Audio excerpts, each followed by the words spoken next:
कहानी की शुरुआत में हम माइक नाम के एक लड़के को देखते हैं जो एक नॉर्मल कन्वीनियंस स्टोर में काम कर रहा था। तभी अचानक विक्टोरिया नाम की एक औरत उसके सामने आई और कुछ अजीबोगरीब कोड बोलने लगी, लेकिन बेचारे माइक को समझ ही नहीं आ रहा था कि ये औरत कर क्या रही है। उसने पूछा कि कुछ चाहिए आपको, लेकिन वो औरत रुकी नहीं, वो बार बार उसी कोड को दोहराती रही। आखिरकार माइक के दिमाग में कुछ अजीब सी हलचल होने लगी, जैसे उसके अंदर की कोई पुरानी याद धीरे धीरे जाग रही हो। विक्टोरिया की बातें सुनने के बाद भी माइक के चेहरे पर कोई बदलाव नजर नहीं आया। आखिर में वो उसे परेशान करने के लिए माफी मांगकर निराश होकर वहाँ से चली गई। कुछ देर बाद जब माइक स्टोर के किचन में नूडल्स बना रहा था, तभी उसकी नजर पार्किंग लॉट में खड़ी अपनी कार के पास घूम रहे दो अजीब आदमियों पर पड़ी। माइक तुरंत उनके पास गया और पूछने लगा कि वो वहाँ क्या कर रहे थे, लेकिन बात देखते ही देखते बिगड़ गई। उनमें से एक आदमी ने अचानक चाकू निकाल लिया। उसी पल माइक के अंदर कुछ अजीब सा जाग उठा, जैसे उसके शरीर ने बिना सोचे समझे खुद ही रिएक्ट करना शुरू कर दिया हो। अगले ही पल उसने ऐसी खतरनाक फाइटिंग स्किल्स दिखा दी जिनसे वो खुद भी अनजान था।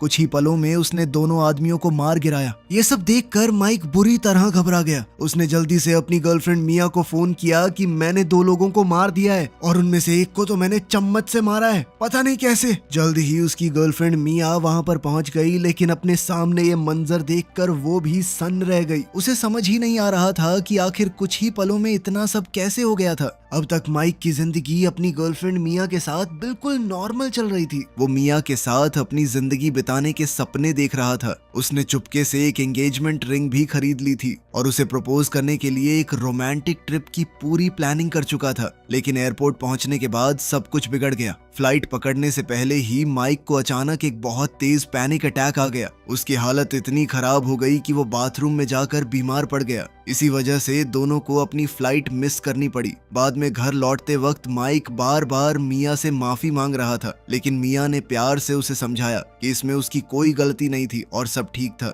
इसके बावजूद माइक खुद को ही दोष देता रहा। वो समझ ही नहीं पा रहा था कि आखिर मिया उसकी इतनी सारी परेशानियों के बाद भी उसके साथ क्यों थी। तभी अचानक रास्ते में शेरिफ वॉट्स नाम के पुलिस ऑफिसर ने उनकी गाड़ी रोक ली। वॉट्स पहले से ही माइक की एंजाइटी के बारे में जानता था, लेकिन उसकी मदद करने के बजाय वो उसका मजाक उड़ाने लगा। तब मिया ने पूछा कि हमें क्यों रोका है, यहाँ पर क्या किया है हमने। तो शेरिफ ने कहा कि अपना बोलने का तरीका ठीक कर लो, वरना पूरी रात जेल में सड़ोगे दोनों। आखिरकार जब उसके पास उन्हें रोकने की कोई वजह ही नहीं थी, तो उसने दोनों को जाने दिया। खैर, घर पहुंचने के बाद माइक ने महसूस किया कि मिया ट्रिप कैंसिल होने की वजह से काफी उदास थी, इसलिए उसने उसका फेवरेट गाना चलाकर उसका मूड ठीक करने की कोशिश की। इसी दौरान उसने चुपके से एंगेजमेंट रिंग भी निकाल ली ताकि वो उसे प्रपोज कर सके। लेकिन तभी किचन में काम करते हुए मिया का हाथ थोड़ा सा जल गया, जिस वजह से उसे अपना प्रपोजल का आइडिया थोड़ा टालना पड़ा।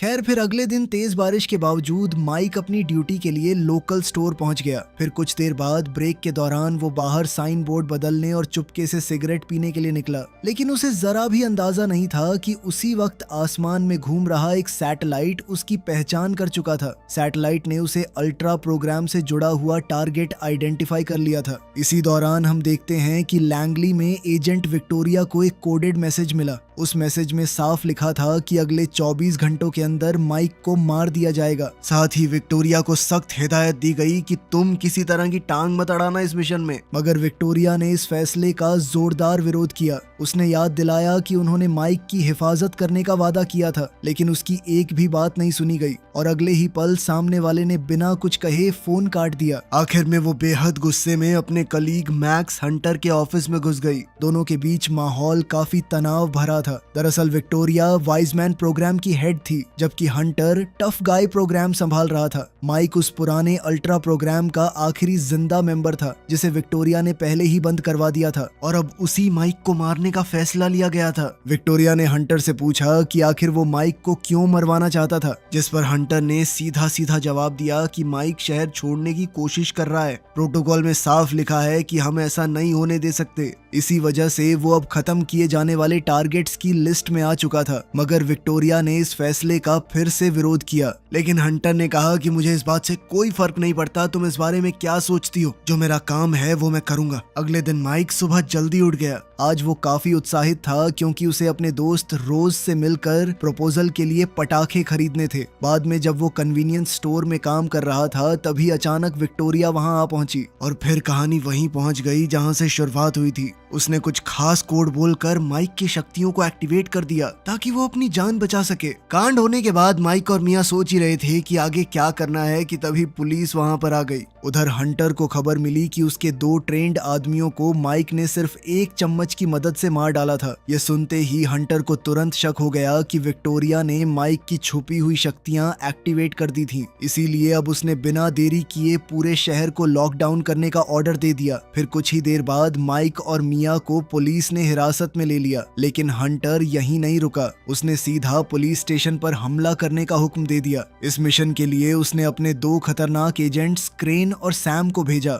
दोनों तबाही मचाने के लिए पूरी तरह तैयार थे। उधर पुलिस स्टेशन में माइक ने मिया को विक्टोरिया और उसके बोले गए अजीब कोडवर्ड के बारे में सब कुछ बता दिया। उसने ये भी बताया कि अब उसे पिछले 94 मिनट्स की हर छोटी से छोटी बात बिल्कुल साफ याद आ रही थी। इसी दौरान शेरिफ वॉट्स ने माइक से पूछताछ शुरू कर दी। उसने सीधा सवाल किया कि क्या उन दोनों की मौत का जिम्मेदार वही था, लेकिन तभी मिया बीच में बोल पड़ी। उसने साफ कहा कि माइक ने सिर्फ अपनी जान बचाने के लिए यह सब किया था। तभी अचानक पूरे पुलिस स्टेशन की बिजली चली गई और चारों तरफ अंधेरा छा गया। इसी बीच वॉट्स को किसी बड़ी गड़बड़ की खबर मिली। एक डेप्यूटी माइक और मिया को होल्डिंग सेल की तरफ लेकर जा ही रहा था कि तभी क्रेन ने पुलिस स्टेशन पर धुआंधार गोलियां बरसा दी। अचानक हुए हमले से सब पुलिस वाले अपनी जान बचाने के लिए इधर उधर भागने लगे। वहीं वॉट्स और एक डेप्यूटी तुरंत एक कमरे में छुप गए और क्रेन का सामना करने की प्लानिंग करने लगे। वहां मची अफरा तफरी का फायदा उठाते हुए सैम तुरंत माइक की तरफ बढ़ा और माइक की हिफाजत कर रहे डेप्यूटी को उसने बिना किसी रहम के गोली मारकर वहीं ढेर कर दिया। इधर माया ने भी हिम्मत दिखाते हुए सैम का हथियार छीन लिया था,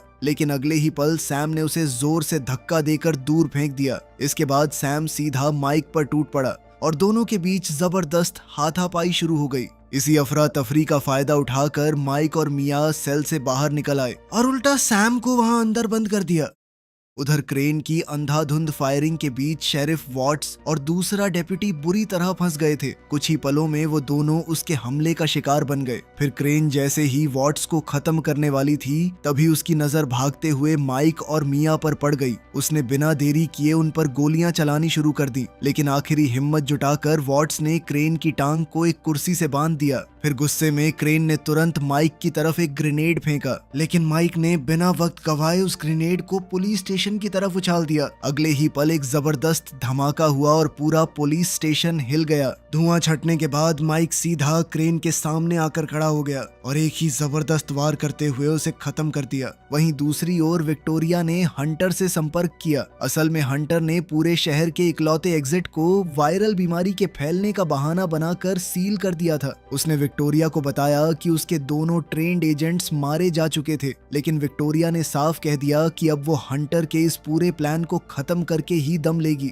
इधर मिया घबराकर माइक से कहने लगी कि उन्हें तुरंत शहर छोड़ देना चाहिए, लेकिन माइक ने उसे याद दिलाया कि इस वक्त उसकी हालत पहले ही बहुत नाजुक थी। ये सब देखकर मिया का हौसला टूटने लगा। तब माइक ने उसे तसल्ली दी और कहा कि वो दोनों उसकी कार से यहाँ से निकल जाएंगे। लेकिन जैसे ही वो अपनी कार के पास पहुंचे तो अचानक उसमें जोर का ब्लास्ट हो गया। दरअसल सैम और क्रेन पहले ही उस कार में बॉम्ब फिट कर चुके थे। एक पल में ही उनकी भागने की आखिरी उम्मीद भी खत्म हो गई और वो पहले से भी ज्यादा बड़ी मुसीबत में फंस गए। उधर विक्टोरिया भी ब्लास्ट से तबाह हुए पुलिस स्टेशन पर पहुंच गई थी। वहां क्रेन की लाश देखकर उसका दिल बैठ गया। अब सच का पता लगाने के लिए उसने तुरंत अपने पुराने असिस्टेंट एजेंट पीट से संपर्क किया और उसे हंटर के खतरनाक प्लान के बारे में बताया। लेकिन विक्टोरिया के दिमाग में एक और बात चल रही थी। उसे लग रहा था कि हंटर के स्ट्रॉन्ग मैन एजेंट्स जरूरत से ज्यादा शोर मचा रहे थे, इसलिए उसे शक हुआ कि हंटर के रिक्रूटमेंट प्रोसेस में जरूर कुछ गड़बड़ थी। इसीलिए उसने पीट से एक खास लोकेशन पर हथियार एयर ड्रॉप करवाने की गुजारिश की, लेकिन पीट इस काम के लिए तैयार नहीं हुआ। तब विक्टोरिया ने मजबूरी में उससे मदद की भीख मांगी और बताया कि हंटर उसे इसी शहर में फंसाकर हमेशा हमेशा के लिए खत्म करना चाहता था। उधर हम देखते हैं कि माइक और मिया की कार में बैठकर रोज के घर की तरफ निकल पड़े थे। फिर रास्ते में गाड़ी चलाते वक्त अचानक माइक के दिमाग में उसके बचपन की धुंधली यादें चमकने लगीं। इन यादों ने उसे बुरी तरह उलझा दिया और वो खुद ही सोचने लगा कि आखिर वो असल में कौन था। हैरानी की बात यह थी कि उसे अचानक बंदूकों और बॉम्ब्स के बारे में सब कुछ पता चलने लगा। वो सोच में पड़ गया कि कहीं मैं लड़ने के लिए बनाया हुआ कोई रोबोट तो नहीं हूँ। तभी अचानक रोज अपनी छुपने की जगह से बाहर आ गया। उसने अपने चेहरे पर मास्क पहना हुआ था और वो बुरी तरह डरा हुआ लग रहा था, क्योंकि उसने शहर में फैल रही अजीब अफवाहों के बारे में सुन लिया था। वहीं दूसरी ओर हंटर हेलीकॉप्टर से शहर में उतर गया था। उसके स्ट्रॉन्गमैन एजेंट्स पहले से ही एक ट्रक के अंदर मशीनों की तरह तैयार खड़े थे। उन्हीं के बीच सैम भी मौजूद था, जो पुलिस स्टेशन के धमाके के बाद भी जिंदा बच गया था। इतना ही नहीं, वो मुस्कुराते हुए माइक के साथ हुई पिछली लड़ाई में टूटे हुए अपने दांत भी दिखा रहा था। खैर, इधर रोज ने माइक के हाथों की हैंडकफ्स खोल दी थी, लेकिन उसने साफ कहा कि जिस मुसीबत से माइक भाग रहा था, कहीं वो उसके घर तक न पहुंच जाए। फिर कुछ ही देर बाद वहां 2 और आदमी आए, जिनके नाम बिग हॉल और क्विंसन थे। माइक उन दोनों को फैंटेसी फुटबॉल लीग की वजह से पहले से जानता था। तब रोज ने सबको बताया कि पूरे शहर में वायरल बीमारी फैलने के नाम पर लॉकडाउन लगा दिया गया था। अपनी बात साबित करने के लिए उसने टीवी पर चल रही एक न्यूज रिपोर्ट भी दिखा दी। रिपोर्ट देखते ही सबके होश उड़ गए। असल में न्यूज में माइक और विक्टोरिया को ही इस बीमारी का जिम्मेदार बताया जा रहा था। ये सब देखकर माहौल और भी ज्यादा तनाव से भर गया। माइक का गुस्सा और बेचैनी बढ़ने लगी थी। घबराहट में उसने पूरी सच्चाई समझाने की कोशिश की,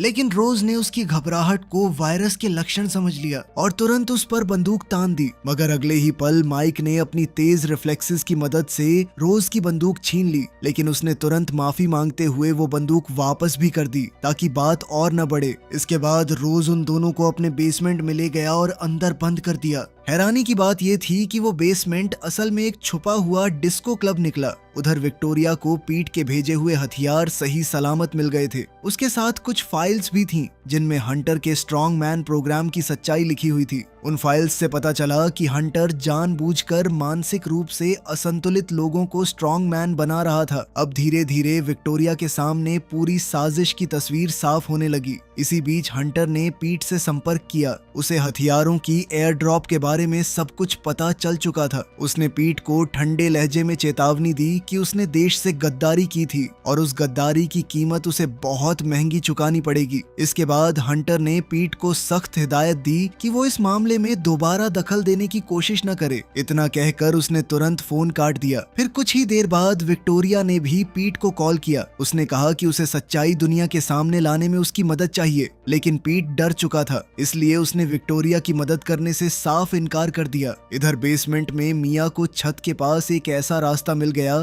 जिससे वो लोग बाहर निकल सकते थे, लेकिन माइक ने बाहर निकलने से मना कर दिया। दरअसल वो सही वक्त का इंतजार कर रहा था ताकि मिया को शादी के लिए प्रपोज कर सके, लेकिन उन्हें जरा भी अंदाजा नहीं था कि हंटर उनकी लोकेशन ढूंढ चुका था। उसने तुरंत न्यूटन, रॉय और सैम को उनके पीछे भेज दिया और इस बार उनका सबसे खतरनाक हथियार एक जहरीली गैस थी। कुछ ही देर में उन किलर्स ने रोज के घर पर गैस अटैक कर दिया और इसके बाद वहां जबरदस्त गोलीबारी शुरू हो गई। इस हमले में रोज, क्विंसन और बिग हॉल की गोली लगने से मौत हो गई। इसी बीच एक किलर ने माइक पर हमला कर दिया था, लेकिन माइक ने भी उसका डटकर सामना किया और आखिरकार उसने उस अटैकर को हरा दिया। उधर अफरा तफरी का फायदा उठाते हुए मिया ने उस किलर का गैस मास्क छीन लिया था। फिर उसने माइक के साथ वहां से निकलने की कोशिश की। जाते जाते उसने उस अटैकर को गोली मारकर खत्म भी कर दिया, लेकिन तब तक जहरीली गैस माइक के शरीर पर अपना असर दिखाने लगी थी। उसकी आंखें धीरे धीरे बंद होने लगीं और वो बेहोश होने लगा। अब मिया तुरंत समझ गई कि हालात बहुत खराब थे। उसे उस गैस के बारे में पहले से सब कुछ पता था, इसलिए उसने बिना देरी किए माइक को एंटीडोट दे दिया। साथ ही वो लगातार उसे जगाए रखने की कोशिश करती रही, क्योंकि वो जानती थी कि अगर माइक इस वक्त सो गया तो शायद कभी दोबारा ना उठ पाए। वहीं बेहोशी और होश के बीच झूलते हुए माइक को कुछ अजीब यादें दिखने लगी। उसे मिया के साथ बिताए हुए ऐसे लम्हे याद आ रहे थे जो असल में कभी हुए ही नहीं थे। ये सब देखकर वो और भी ज्यादा उलझ गया। जब आखिरकार उसे पूरी तरह होश आया तो उसने मिया से सीधा सवाल किया। उसने पूछा कि उसे उस गैस के बारे में इतनी जानकारी कैसे थी और सबसे बड़ी बात, वो असल में कौन था। घबराई हुई मिया के पास अब सच बताने के अलावा कोई रास्ता नहीं बचा था। तब उसने कबूल किया कि वो असल में एक एजेंट थी। पिछले 5 सालों से उसकी ड्यूटी माइक की देखभाल करना और उस पर नजर रखना था। ये सच सुनकर माइक के पैरों तले जमीन खिसक गई। उसे लगा कि उसके साथ बहुत बड़ा धोखा हुआ था और अगले ही पल वो गुस्से में वहां से भागकर गाड़ी की तरफ दौड़ पड़ा। तभी मिया भी उसके पीछे भागी और बार बार उसे समझाने की कोशिश करती रही, लेकिन माइक उसकी एक भी बात मानने को तैयार नहीं था। उसे लगने लगा था कि उसकी पूरी जिंदगी, उनका प्यार सब कुछ झूठ था। मिया उसे यकीन दिलाने की कोशिश कर रही थी कि अभी मैं सब कुछ सच बता रही हूँ। तभी अचानक पीछे से एक गाड़ी ने उनकी कार को जोर की टक्कर मार दी। टक्कर इतनी भयानक थी कि उनकी कार हवा में पलटकर सीधी उलट गई। कार पलटने के तुरंत बाद सैम ने मिया को गाड़ी से बाहर घसीट लिया और उसकी गर्दन जोर से पकड़ ली। उसने बताया कि मुझे ऑर्डर मिला है, तुम्हें जिंदा पकड़ के लेके जाना है वापस। इतना कहकर उसने मिया को बेहोश कर दिया। फिर उसने माइक की तरफ बंदूक तानते हुए कहा कि बेटा तेरे साथ तो बहुत बुरा होने वाला है। उसने माइक को वहीं छोड़ दिया और मिया को घसीटता हुआ अपने साथ ले गया। जाते जाते उसने पूरी कार पर पेट्रोल छिड़क दिया। कुछ ही पलों में गाड़ी आग की लपटों से घिर गई, लेकिन इसी दौरान विक्टोरिया चुपके से वहां पहुंच गई। वो माइक की मदद करने के लिए तैयार थी। उधर सैम ने मिया को होश में लाया ताकि वो अपनी आंखों के सामने कार को धमाके के साथ उड़ते हुए देख सके, और अगले ही पल गाड़ी एक भयानक ब्लास्ट के साथ फट गई। इसके बाद सैम मिया को घसीटकर हंटर के पास ले गया। मिया ने हंटर से पूछा कि तुम्हें इतना कुछ करने की ऑथराइजेशन तो नहीं मिल सकती, किस बेसिस पे कर रहे हो तुम ये सब? इस पर हंटर ने जवाब दिया कि पिछले 5 सालों से वो हर सच्चाई से अनजान थी। उसने बताया कि माइक एक खुफिया एक्सपेरिमेंट का हिस्सा है और उसके साथ बिताए गए 5 साल सिर्फ एक झूठी जिंदगी का हिस्सा थे। हंटर ने यह भी कहा कि माइक अब मर चुका था और माया को गिरफ्तार कर लिया जाएगा ताकि वो भी इस सीक्रेट को किसी को ना बता सके। हंटर के लिए ये सब अपने करियर को और आगे बढ़ाने का एक मौका था, लेकिन हम देखते हैं कि दूसरी तरफ विक्टोरिया ने वक्त रहते माइक की जान बचा ली थी। जब उसने माइक से पूछा कि क्या वो उसे पहचान रहा था, तो माइक मजाक में बोला कि कहीं वो उसकी माँ तो नहीं थी, लेकिन विक्टोरिया ने तुरंत इस बात को हंसी में टाल दिया। इसके बाद उसने माइक को उसके अतीत की एक काली सच्चाई बताई। उसने बताया कि जब माइक सिर्फ 18 साल का था तब उसे ड्रग्स रखने के जुर्म में गिरफ्तार किया गया था। उसी वक्त विक्टोरिया ने उसे वाइज मैन एक्सपेरिमेंट प्रोग्राम में भर्ती किया था। उस प्रोग्राम में शामिल सभी लोगों में सिर्फ माइक ही सफल हुआ था, लेकिन धीरे धीरे उस एक्सपेरिमेंट की वजह से उसकी मानसिक हालत बिगड़ने लगी थी। इसीलिए विक्टोरिया ने एक मुश्किल फैसला लिया और उसने पूरा प्रोग्राम बंद कर दिया। साथ ही माइक की सारी यादें मिटा दी और उसे एक नई जिंदगी जीने का मौका दिया। ये सब सुनकर माइक टूट सा गया। उसे लगा कि उन लोगों ने उसका दिमाग हमेशा के लिए बर्बाद कर दिया था, लेकिन विक्टोरिया ने समझाया कि उसके पैनिक अटैक्स और बार बार होने वाली उलझन कोई बीमारी नहीं थी, बल्कि यह जानबूझकर उसके दिमाग में लगाए गए सुरक्षा के सिस्टम्स थे ताकि जरूरत पड़ने पर उसकी हिफाजत हो सके। तभी पास खड़े एक बुजुर्ग आदमी की नजर उन दोनों पर पड़ गई। उसने तुरंत पुलिस को खबर कर दी।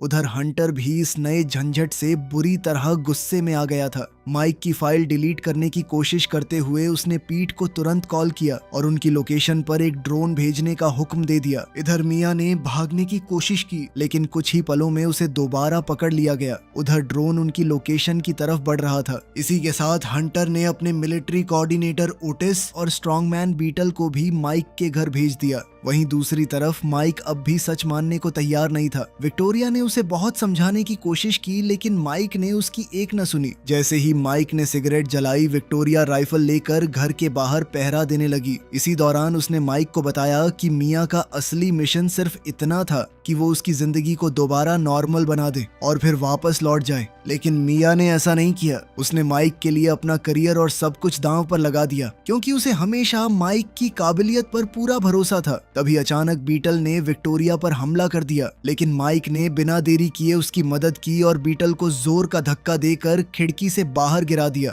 इसी बीच ओटिस ने उसे देख लिया और उनके ऊपर अंधाधुंध गोलियां बरसाने लगा। साथ ही वो लगातार हंटर को पूरी सिचुएशन की जानकारी भी देता रहा। हंटर ने तुरंत उनकी लोकेशन पर ड्रोन स्ट्राइक करने का हुक्म दे दिया और अगले ही पल घर के अंदर हर तरफ अफरा तफरी मच गई। ओटिस लगातार माइक पर गोलियां बरसा रहा था। इसी दौरान बीटल भी दोबारा घर के अंदर लौट आया और खतरा और भी बढ़ गया। वो दोनों मिलकर माइक पर अचानक हमला करने की तैयारी कर रहे थे, लेकिन विक्टोरिया ने मौका देखते ही बीटल को गोली मारकर हमेशा के लिए खत्म कर दिया। उधर ड्रोन भी उनकी लोकेशन के बिल्कुल पास पहुंच चुका था। तभी हंटर ने हमले का ऑर्डर दिया, लेकिन पीट की हिम्मत जवाब दे गई। वो ड्रोन से हमला कर ही नहीं पाया। इधर ओटिस लगातार किचन में फंसे हुए माइक पर हमला कर रहा था। तभी माइक की नजर उसके पास में पड़े हुए एक फ्राइंग पैन पर गई। उसने तुरंत उस पैन को उठाया और बड़े हिसाब से ओटिस की तरफ उछाल दिया। उधर पीट बुरी तरह घबरा चुका था। उसे पता था कि अगर उसने हंटर की बात नहीं मानी तो उसके लिए मुश्किलें खड़ी हो जाएंगी। फिर भी उसने ड्रोन से हमला करने से इनकार कर दिया।